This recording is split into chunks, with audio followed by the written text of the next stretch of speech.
He is one of the biggest icons in MMA, one of the greatest champions in UFC history. And now coming off his latest win at Bellator 120, it is Tito Ortiz. Tito, welcome to Submission Radio.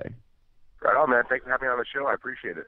Oh, well, we appreciate you coming on. You know, this is going to be a lot of fun. Now, I'm getting right into it. It's been a little bit of time since your big win at Bellator 120. Let your Australian fans know, what have you been up to after your big win? Well, right after the win, I was able to actually take a couple of days off and relax and not have to worry about training 3 times a day. Spend time with my kids and actually just get my oldest son, Jacob, ready for the wrestling competition. Of course, I still run my gym, Punishment Training Center here in Huntington Beach, and my clothing company, Punishment Athletics. So just still staying busy, but just enjoying not having it without too much pressure from getting ready for the competition. Now, let's talk about your fight against Alexander Shlemenko in Bellator. Going into this fight, a lot of people were criticizing you for being an underdog. What was your head like going into that bout and after, another complicated surgery? I had no doubts in anything I was going to do. I knew what I needed to do. I mean, I watched all his other bouts. I saw his mistakes. I saw his weaknesses and his strengths. I fought against the top tier guys at 205 pounds who were strikers, likes of Vitor Belfort, Chuck Liddell, Vanderlei Silva, and I fared very well against them. I watched Shlemenko, and everyone said how dangerous he was, and he's 50 wins and 7 losses, and he's on a 13-win streak, and they put me in as a 5-1 underdog, and I was kind of scratching my head and wondering why these people were doing this, but they were counting me out, and I just trained my butt off. I was able to put in 6 days a week, 3 trains a day. We sparred every single day. My body's healthy. My mind was right. I had no problems at home. That's a big task, just to make sure that your mind's clear, so you're able to train every single day with no drama, with no problems going on, no injuries. I was ready to fight. It was just a perfect fight for me. And for Alexander Shlemenko to call me out, I guess he counted his chickens before they hatched, and I was very, very confident. I mean, I knew I was going to win. People were just telling me why did I take the fight, and I said I'm going to beat him, and everything just was perfect, man. It was like a movie that whole day, as far as making the weight, walking out to the fight itself, and the fight in general. What we did during the fight was everything I did in training. We just did repetition over and over again because we knew the mistakes that he would make, and he made those mistakes, and I capitalized on it. And by the way, too, you just made me feel really bad about my workout schedule. I'm not exactly in the gym myself 6 days a week, working out a few times a day. So thanks for that. But it was it was the first time that you fought outside the UFC in a really long time. You had a big break from fighting. Obviously, you had the surgery. How did it feel being in a new company? It's a new start. Did you have any jitters? Was it a bit different? A little bit of a different place to fight. What were you feeling like in that regard? Well, actually, I felt even more comfortable. Because I've been fighting for over 17 years, and to be in a promotion like Bellator, it is a new promotion, so it didn't feel that I had too much pressure on me. I mean, for the fight in general, I felt confident, and I guess it just goes back to the training. Training is what you can get out of the fight, and in the training, I just put such hard work into it. I was very confident. I had no doubts in anything I was doing. I mean, as far as just the warm-up, and hitting pads and just drilling. I mean, I felt very, very confident. I was in shape, and I didn't have any doubts. I think that's when people lose, is when they have doubts in their game. And I looked back and I told myself, you did all the work, and just go out there and do what you've been doing the last 4 weeks. And I did that, and I got my hand raised, and I did it in dominated fashion. How people didn't think I was going to do. A lot of people thought that I was going to go through 3 rounds of just ground and pound, take him down, holding him down, and I wasn't looking for that. He's a champion, 185 pounds, so I want to make sure his career lasts a long time, so that's why I didn't beat him down. I submitted him to make it over quick and to kind of save his career. That was very nice of you. Now, just on Bellator, being obviously a huge part of UFC events, yourself and Ken Shamrock, you guys really helped launch the UFC into the mainstream. Can you draw any similarities between Bellator now and the UFC back then? Well, I was with the UFC in the dark ages. The UFC when they only had 1,500 people in the arenas, and it's very small venues. Bellator, they do have small venues. I mean, not to that size. I mean, they're up to about, I think, 5,000 to 10,000. I think there was about 10,000 at my last fight when I fought in Bellator. But they still have their growing pains. They got to understand the promotion. They understand a lot of things, but they're learning quick. And the future, I think they're just going to get bigger and bigger and bigger. More and more fighters from the UFC will hopefully make the step over to Bellator. It's just a good promotion all around. They just have their growing pains. They need to work on a little bit of things. But that's still how business is when you first start a company. You got to know what to do the right way so you don't make the mistakes again. Absolutely, Tito, and it helps having a guy like Tito Ortiz on the roster, I'll tell you that much. Now, moving forward with the fight, after you won, your fans were ecstatic. Everyone was really happy about your win. You looked so impressive. And then the same people who criticized you about being a heavy underdog going into this fight then started criticizing you for winning due to your large size difference. I mean, that has to be annoying, right? If they're not criticizing you because of one thing, they're criticizing you about another thing, right? It's just ignorance. People who hate are always going to hate. And, I just keep my smile on, and all my fans stand proud because, after the match is over, it's like, okay, look at all the guys now who are speechless, who can't say a word, who are the ones just saying I was going to get my butt kicked. And, I proved all my fans right who stood behind me. I knew what I was going to do. I knew what I needed to do, and I called for sight goal, and I did it in a devastating manner. I mean, Shlemenko woke up wondering what the hell happened, and all he could see was my hand being raised. And people try to make excuses that why I won, how I won, and the reason I won is I put in the hard work, and I'm a dominating guy at 205 pounds, and I could beat anyone, and I will beat anyone, and especially in Bellator. It's just a fact of putting the matches together to get me in the cage and fighting again. Yeah, and as far as getting those matches together, it's been a few weeks removed from Bellator 120. The dust has settled. What exactly are you looking to do now? Do you have any fights on the horizon? Do you have anyone that you've, sort of looked at and thought, this is the person that I want to fight? What exactly is happening now? Well, after the event was over, Rampage and King Mo fought each other, and it went to a decision. And King Mo thought he won, and Rampage knew he won. I mean, I thought Rampage won. And they're talking about a rematch. And then at the press conference, Rampage was talking to King Mo about doing the rematch. And Rampage was saying that he didn't want to fight the champ because that's his training partner. I mean, here's a perfect inlet for me. I was like, I'll fight the champ. If you don't want to fight him, I'll fight him. I already beat their 185-pound world champion. Give me a chance at the 205 world champion. I beat him. Me and Rampage fight for the title. And that'd make the best sense pay-per-view wise. And I think it'd make a great fight for the fans to watch on pay-per-view. I think that'd be a pretty winning combination. Obviously, you fighting for the strap, and then you and Rampage, the fight that was supposed to happen at the first Bellator pay-per-view.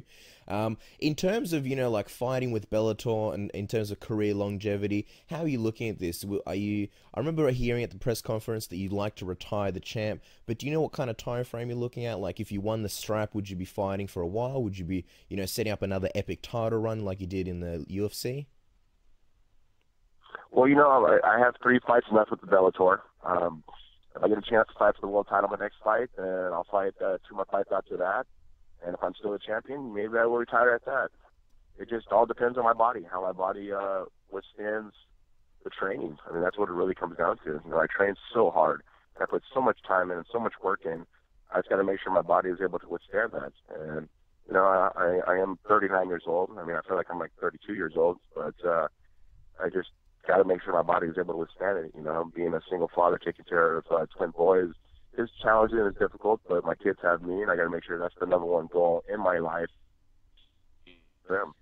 Absolutely. And, you got to share the secret with us. I mean, you've had so many surgeries, but you are 39 years old. You look pretty young. Some of us over here, we're in our 20s, but we look like we're in our 40s. So, what is the secret to longevity in MMA? I mean, you are 39, you're still in the game. What do you think the secret is to staying in the game for so long? Well, number one is not partying, not going out drinking all the time. I mean, that's a big one. I take care of my body. I eat right, I eat healthy. I do a lot of vegetable juicing, like a Jack LaLanne juicer. I do a lot of that. vitamins. I take vitamins throughout my camp like no other. I mean, I on Instagram, and it's Tito Ortiz, 1999. People could check it out.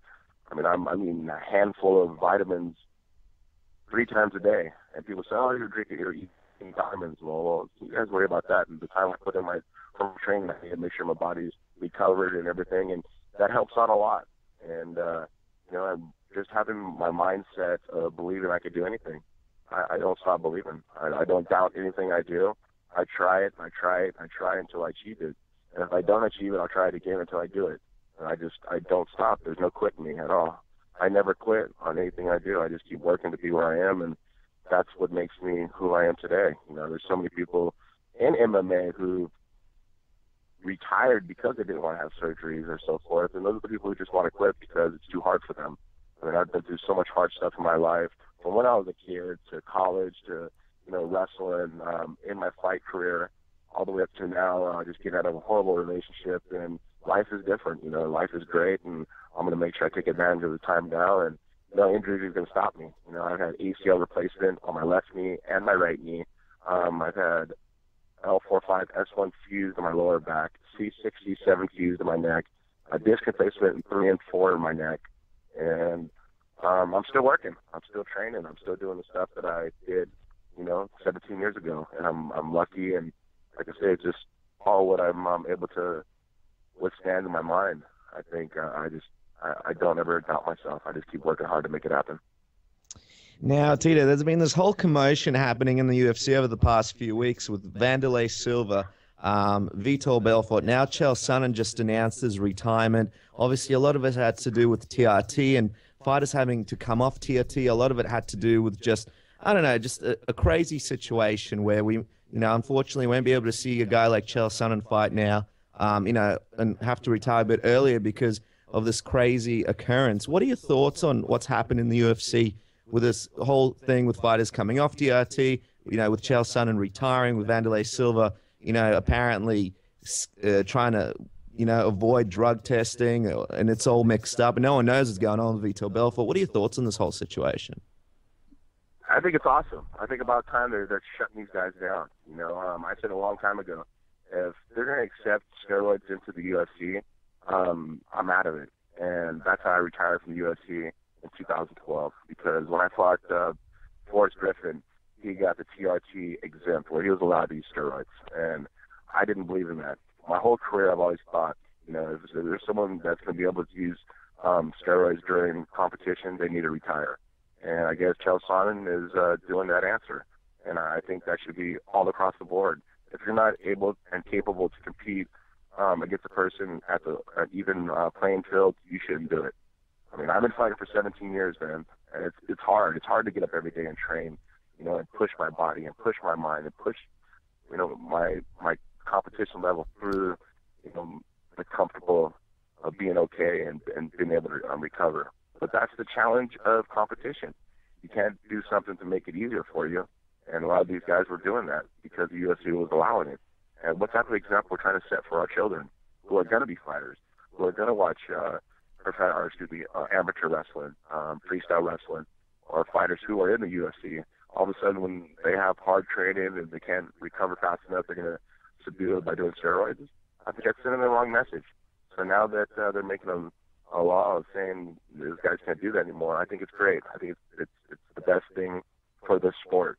I mean, you look at the Olympic competitors; they can't do it at all. I mean, they can't even have caffeine. I mean, it's making a clean competitor compete at an even playing field. And I think that's the right way to do it. If you can't compete at that level, retire. And I've always said that. Absolutely, and that's what Chael Sonnen's doing now. And you've obviously fought a lot of guys, and even back in the day when there was no steroid testing, do you think some of the fights that you've had would have gone the other way, if TRT wasn't around, or if there was more rigorous testing back then? 100%. And in the beginning it was great because there was guys who were using it and they overused it, and I ended up winning anyways. But my last fight against Forrest Griffin, I think that's why he was able to take the beatings I gave him, was because of that. It kept his aggression level high, and he was able to subdue to the punishment I gave him. I really just, it was too bad for my fans. It was too bad, for me. I mean, at the end of the day, it is about my fans. When I fought Forrest, I thought I won the fight, and they gave it to him. And I think it's just too bad for my fans because all of a sudden it's showing everybody it's okay to cheat. But now they've changed it. Now they've taken it out, and I'm actually proud of UFC to making that happen. And what are your thoughts on Forrest? Obviously, you were going to have that amazing last speech in the octagon before your retirement. Then he took the mic. He ran in and out of the ring. How's the blood between you two? Have you forgiven him for doing that? I don't really talk to the guy. I mean, it is what it is. He never went on the record saying he apologized at all. After the thing, he said to myself, sorry, but it was kind of a BS sorry. But I guess it's not his fault. I guess that's what happens when you do steroids. You're not sure what you're doing. So I think that's what it comes down to. Now, Tito, you mentioned the fans before. You've obviously got a lot of fans. And I'm not talking about your fans particularly, but in general, MMA fans are often up in arms about how MMA is going to the WWE direction and the pro wrestling road, with trash talking guys like Chael Sonnen and Conor McGregor, people trying to sell fights and things like that. But at the end of the day, with your big feuds against guys like, Ken Shamrock and Chuck Liddell, it was the story that made people want to tune in. How important do you think the emotional side is of MMA, when selling fights and being in the fight business? I think it's huge. You can't compare this to professional wrestling at all because what we do is real. We're really punching the guys in the face. We're really kneeing the guys in the face. We're trying to choke them unconscious. We're trying to knock them out. We're trying to hurt the guy in front of us. Yes, it is competition, but it's a combative competition of a man's will, a man's strength, a man's mind. It's who the best technician is in the cage. Trash talk is huge. People want to find something interesting to follow. Someone's talking all kinds of smack and all of a sudden he loses, then that makes it interesting to watch. And at the same time, it's just, I've learned it through, watching Muhammad Ali, who was one of the best trash talkers in boxing history. I watched by Hulk Hogan, who was in professional wrestling. I wanted to bring the entertainment value of those sports, but the reality of what mixed martial arts truly is, and that's what I've been doing. A lot of things that I've learned is, if you talk smack, you can't do two things. You can't talk about a person's country, and you can't talk about a person's family. And you can attack every other point about the person that you can. I mean, you can cut them down, you can just make them look horrible, but don't talk about a person's family, don't talk about a person's country. I mean, those are the two big no-nos, I think, personally, through my career that I've never done. But trash talk is very, very important. If fans like it, they like it. If they don't like it, they hate you. And I guess I got both of those. And remind me to never mess with you because trash talk against us would be really easy. There's just a lot of stuff to bring up. No, that's always been, even in the beginning, growing up as a kid, what do? You trash talk against each other, right? Your mama jokes right. And talk about each other. I mean, that's what it truly comes down to. I mean, I remember when I had Team Punishment first put together, and Rampage Jackson and Tiki and Rob McCullough and Chuck Liddell, I mean, all of us were together, and we're in camp, and that's all we did was talk trash on each other. I mean, try to break each other's minds down. And you got to be very witty and very quick about it when you do talk smack, because if you say things too late, then it's not as funny. So I think it's just common humanity of each person when they're with their friends, man. Well, that's right. They want to make another person better than the other. Personal favorite call of yours, you and Rashad Evans, when Rashad was basically going on, and you basically finished the interview with "That's what she said." Yeah, that was classic. Man, that was classic. And once again, it's just being witty. I mean, you got to be witty and quick at the time, and that's how it was. It's just perfect timing. I could have timed it any better. Well, I was going to say, it's crazy how, if people start talking trash and try and hype up a fight, a lot of the fans say, they're going WWE, they're going pro wrestling. And I kind of think of, it's like, if you have a fight and there's two random guys on the street, or a boxing fight, whatever the case is, you don't know anything about them, you may not tune in. But everyone can think of that time they were in high school and let's say their friend was in a fight. And of course you want to see that because, you have emotional investment in that fight. And I think it's the same with fighters. If you like a guy like yourself or some other fighter, you're obviously going to want to see them, if there's emotional investment there. What do you think? Obviously, something that pro wrestling does is creates big stories. In terms of pay-per-view buys and MMA business, what do you think what do you think is something that MMA could take from pro wrestling, maybe learn from pro wrestling? I've always been a huge fan of pro wrestling. I think they build their champions the right way. you know. And as you watch in UFC, they really just put everybody against everybody. It's never a build. No one's ever building each other. And that's like, you look at the records, and a lot of the guys' records have a lot of losses and they have a lot of wins. It's strictly for each fight in general. And in boxing, I'll take that for correlation, is they will build a champion to be 40-0, you know, and that's what makes the pay-per-view bigger and bigger and bigger, where you get the fans who watch them to, you know, 20-0, 21, 22, 23, all the way up to 40, and they build an interest into it. And that's why the pay-per-views become so good. They don't fight great guys, but they're knocking normal guys out unconscious, and that's building a fighter. And I think UFC doesn't do that because they want guys to be bigger than the brand, which is smart on their part. You know, that's a great business model on their part, because, you know, they have so many guys that are just pretty much commodities to them. They just put fights together, and fans are there just to watch. You know, they're having 3 to 4 events a month. And I think that just makes it hard for a fan to really attract to one certain fighter. It makes it very, very difficult. But I don't know, you know, just building the fighters the right way. I think that's what it comes down to, where fans fall in love with a certain fighter. That's how they had it with me and Chuck, you know, Couture, Shamrock. You find that interesting to each one of the guys. Now, Tito, you know, you've left the UFC, you're now in Bellator, and you had that great win. However, for some reason, you know, Dana White still makes comments about you in the media. You know, recently in January, he was talking about how he used to beat you up apparently in sparring, and then some news came out how apparently he paid Lyoto Machida more money because he beat you. What are your thoughts on Dana right now? Where you guys stand at the moment? He's like a chick, man. He's like a chick who has a crush and will never leave me alone. Always thinks he can get me back. I don't know. I just keep my mouth shut about him, and I just let him rant and rave about me. You know, at least he's talking about me. I guess I can thank him for that. I guess any publicity is good publicity. But, you know, somebody that you know very well, Ken Shamrock, he was on our show a few weeks ago. And obviously the thing that you two have in common is long feuds with Dana White. And in Ken's case, we mentioned that, you know, time generally heals all. And if he sees himself one day putting his differences aside with Dana White. Now, we're not Dr. Phil, but the very next day, Ken called Dana White and the beef was squashed. Do you think that maybe one day after enough time has passed, the two of you will be at a point where you can just sit down and maybe have a laugh about it, maybe have a few drinks and just, you know, look back fondly on all the things that you guys have accomplished and, you know, how you've both shaped MMA? I would love that to happen, but I mean, it's a big factor with Dana. It's just his ego is too big for itself. And I could see right through it. I mean, you could be fake to a person saying, "Oh yeah, I'm cool with them, everything's squashed," but in the end of the day, they're trying to hurt you, and that will happen. And I don't know. Maybe it's my trust issues. I don't trust people very well, and I just know him for so long. I could just see through the fakeness. You know, I could just see through the fake smile and the "okay, we're cool" kind of idea. I don't know. It's just he's a different person, man. He's a different type of human being. It's just he holds grudges, and that's him, man. That's the way he is. And I don't know. I just living my life now, happy, in a positive manner. You know, no negativity at all. And you know, I mean, time heals, as you said. But right now, I'm just focusing on my family and my fight career, and what's coming to do next. Absolutely, Tito. And believe me, you can trust us. We can be on the trust list, on the Tito Ortiz trust list.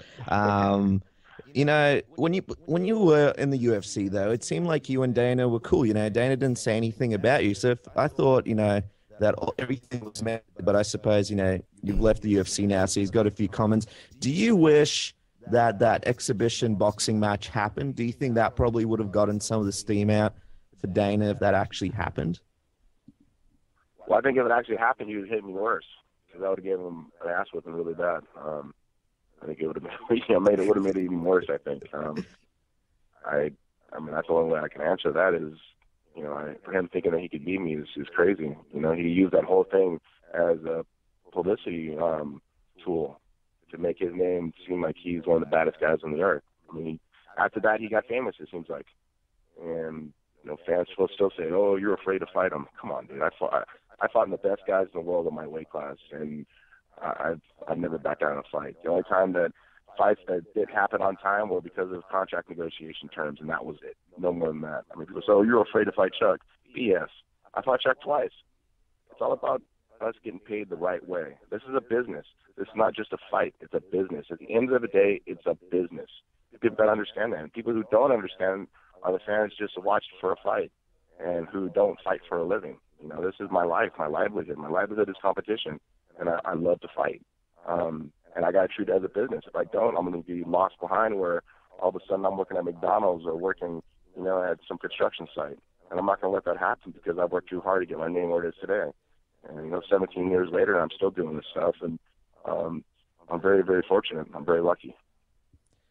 Yeah, I worked at a burger place once. It's not as glamorous as it seems. Me and Casper actually worked at one. It was near a strip club. We used to work late nights, and yeah, it was a little bit better than it seems. And hey, Tito, this whole fighter pay thing. Now, I don't think people give you enough credit because you're actually one of the guys that helped bring fighter pay to where it is today. Now that you've gone out of the UFC are talking about introducing fighter uniforms. There's a lot of controversy about fighter pay for some of the lower end fighters. You know, what are your thoughts on fighter pay right now and this whole UFC uniform thing? Well, you know, to break it down super, super easy for the listeners who are listening, UFC pay out to the fighters in general about 6% of the revenue that is collected from the fans. That is it. 6% is what the fighters make. Does that sound fair to you? So they make 94% of the money all across the board. That's about as easy as I can make it to people so they understand it, that the fighters don't get anything fair. Zero. They're giving their life and everything they possibly can, and they have nothing to fall back on. And like I say, to make it simple terms so people understand, 6% of the revenue from the UFC go to the fighters. That is it. They sign a contract saying that any type of merchandising, you sign your likeness away for life. They could use your likeness for life, and you get zero money from it. Is that fair? No. And you look at the long run, and that's why these guys, you know, they fight for their contracts, and they hold out, and all of a sudden they forgot about it. Dana says they're the worst fighters in the world because they held out on a contract, and they're afraid to fight the guy who they're supposed to be fighting because of a contract. It's a business at the end of the day. That's all it is. And UFC is doing a great job becoming a billionaire company by the blood of us fighters. That's definitely interesting. Now, Tito, we did open the floodgates on the forums, and we said that you were going to be on the show, and we opened the floodgates to the fans, and they had a lot of questions for you, so we'd like to ask you some of the fan questions. Now, Coffee and Beer wanted to ask you, who do you think are the 3 or 5 most important fighters in MMA history? The fighters? Yeah. So, Chael Grace is number 1 far. Ken Shamrock, because he was the one to get main public over from WWE. Frank Shamrock, because he was the one that pretty much put all the kickboxing, wrestling, jiu-jitsu, everything together. Myself, and God, I would have to say Johnny Bones Jones. Yeah, absolutely. That's a strong list there. And Coffee and Beer would also like to know, in a respectful way, did you ever want to fight Royce or any of the Gracies? And was that one of your goals early on when you were coming into MMA, to sort of see how you match up with one of the Gracies? That would have been awesome, but I think it's just one of those timed matches. I think it's just the way our eras kind of didn't cross each other. And the closest it came to was me and Ken Shamrock. That was about as close as it came. That would have been great. I mean, another one would have been great, too, with Sakuraba from Japan. I was like, I've always wanted to fight from Japan. That would have been a great one. But everything happens for a reason, man. I can look back and always wish and wonder, but things happen for a reason. That's the way they happen. That's true. Now, obviously, Tito, you're a businessman, you're a fighter, you know the fight business very well. Vegas is 44 wants to know, have you ever thought about what it would take for you to start your very own organization and possibly even compete alongside the UFC? Well, the problem with that is you can never compete with UFC. You can try to remake it, but once you do, they have fights on the same date that you were supposed to be in to be on pay-per-view. They end up buying that date out. It's hard to compete with the monster like them because they'll just end up smashing you.